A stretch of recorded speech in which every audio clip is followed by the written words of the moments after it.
সময়ের সাথে সাথে সব কিছু আপডেট হচ্ছে, ঠিক তেমনই ফটো এডিটিংয়ে এসছে নতুন নতুন আপডেট। এটাকে আপডেট বলা যায় কিনা ঠিক জানি না, বলা যায় অনেকটা সময় উপযোগী পছন্দ। যাই হোক, যেমনটা বলছিলাম, ব্রাউন এবং কুল কালার ইফেক্টের মিশ্রণে একটি এই ধরনের ছবিগুলো কিভাবে এডিট করতে হয় এমনটাই অনেকেই জানতে চেয়েছিলেন আমাদের ভিডিওর কমেন্ট বক্সগুলোতে, কমেন্ট করে ইভেন অনেকে ইনবক্সে।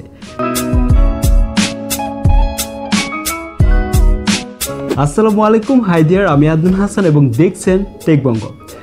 আজকে এই ভিডিওতে আমরা জানবো কিভাবে এই ধরনের ছবিগুলো এডিট করতে হয়। আমাদের প্রয়োজন হবে অ্যাডোবি লাইটরুম নামে একটি অ্যাপস, যেটি গুগল প্লে স্টোরে রয়েছে, আর এটির লিঙ্ক এই ভিডিওর ডেসক্রিপশন বক্সে রয়েছে। অ্যাডোবি লাইটরুম অ্যাপসটি ওপেন করলে ঠিক এরকম কিছু রিভিউ ইন্টারফেস আসবে এবং আমরা ডান দিকে সোয়াইপ করলে এখানে দেখতে পাচ্ছি আমাদেরকে সাইন ইন করতে বলছে এবং এখান থেকে আমরা কুইকলি আমাদের জিমেইল অ্যাকাউন্ট অথবা আমাদের ফেসবুক অ্যাকাউন্ট দিয়ে খুব ইজিলি লাইটরুম অ্যাপসটিতে সাইন ইন করতে পারি। সাইন ইন করা হয়ে গেলে আমাদের লাইটরুম অ্যাপে আমাদের ছবিটি ইম্পোর্ট করতে হবে। এই ছবিটি আপনি এখান থেকেও ইম্পোর্ট করতে পারবেন এবং আরেকটি ওয়ে আছে, আপনি আপনার গ্যালারি থেকে ছবিটি ওপেন করুন, দেন এখান থেকে শেয়ার আইকনে ক্লিক করুন, তারপর এখান থেকে অ্যাড টু লাইটরুম, ব্যাস আমাদের ছবিটি লাইটরুম অ্যাপে অ্যাড হয়ে গেল। এখন লাইটরুম অ্যাপসটিতে মুভ করলে আমরা দেখতে পাচ্ছি অল ফটোসে আমাদের ছবিটি ইম্পোর্ট হয়ে গেছে। এখন আমাদের ছবিটি এডিট করার জন্য ছবিতে টাচ করব। এরপর যদিও আমরা এখানে অনেকগুলো টুলস দেখতে পাই, তবে সবগুলো টুলস তো আর এক্সপ্লেন করা সম্ভব না, সেহেতু এই ছবিতে মোডি ব্রাউন লুক নিয়ে আসার জন্য যে টুলসগুলো ব্যবহার করতে হবে সেটাই দেখাচ্ছি। সো প্রথমে আমাদেরকে কালার কারেকশন টুলসে চলে যেতে হবে এবং এখান থেকে আমাদের কিছুই করতে হচ্ছে না, আমরা চলে যাব মিক্স কালার কারেকশনে। দেন এখান থেকে আমরা গ্রিন কালারটা চুজ করব, দেন এই গ্রিন হিউটাকে আমরা -100 নিয়ে আসবো। তারপর চলে যাব অরেঞ্জ কালারে এবং অরেঞ্জ হিউটাকে আমরা নিয়ে আসবো -50-তে। এরপর আমাদের চলে যেতে হবে টার্কোয়েজ কালারে, টার্কোয়েজ হিউটাকে আমরা নিয়ে আসবো -50-তে, স্যাচুরেশনটাকে আমরা নিয়ে আসবো 60-তে। এখন আমাদেরকে চলে আসতে হবে এই টুলসে, এরপর আমাদের এই টেক্সচার করে দিতে হবে -20। দেন এই প্রিসেটটার সাহায্যে আমাদের ছবির চারপাশগুলো হালকা একটু ডার্ক করে দিব।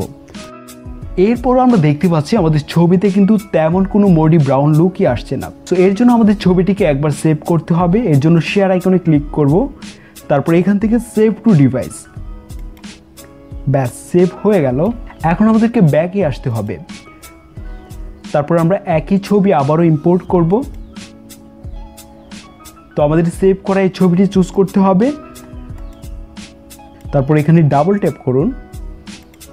এখন আমাদেরকে আবারও কালার কারেকশনে চলে যেতে হবে, তারপর এখান থেকে মিক্স কালার কারেকশন এবং এখান থেকে আমরা অরেঞ্জ কালারটা চুজ করব এবং এই অরেঞ্জ কালারের হিউটাকে আমরা -100-এ নিয়ে আসবো এবং সেই সাথে এর স্যাচুরেশনটাকে আমরা নিয়ে আসবো -20-তে।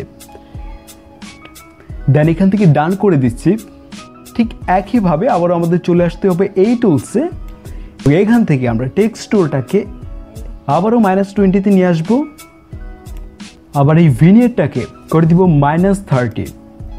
ওকে, ব্যাস হয়ে গেল আমাদের মোডি ব্রাউন লুক এবং এটাকে আমরা আবারও কুইকলি সেভ করে দিব, এই জন্য শেয়ারে ক্লিক করব, দেন এখান থেকে সেভ টু ডিভাইস, ব্যাস হয়ে গেল। এই অ্যাডোবি লাইটরুম অ্যাপসটির মাধ্যমে আপনি আরও প্রিমিয়াম লেভেলের ছবি এডিট করতে পারবেন, শুধুমাত্র প্রয়োজন একটু সময় এবং ক্রিয়েটিভিটি। যাই হোক, এই অ্যাপসটি ছাড়াও আরও অনেক অ্যাপস আছে যেগুলো দিয়ে আপনি আরও প্রিমিয়াম লেভেলের ছবি এডিট করতে পারবেন। এগুলো নিয়ে আমরা পর্যায়ক্রমে এপিসোডগুলো করব। আর হ্যাঁ, আপনারা যারা এখনও আমাদের ফেসবুক গ্রুপে জয়েন হননি তারা প্লিজ, আমি সহ আমার সহযোগীরা সবসময় প্রস্তুত আছি আপনাকে হেল্প করার জন্য এবং ইনশাল্লাহ নেক্সট ভিডিওগুলো খুবই ইন্টারেস্টিং হচ্ছে। সে পর্যন্ত সবাই ভালো থাকুন এবং দেখতে থাকুন টেক বঙ্গো।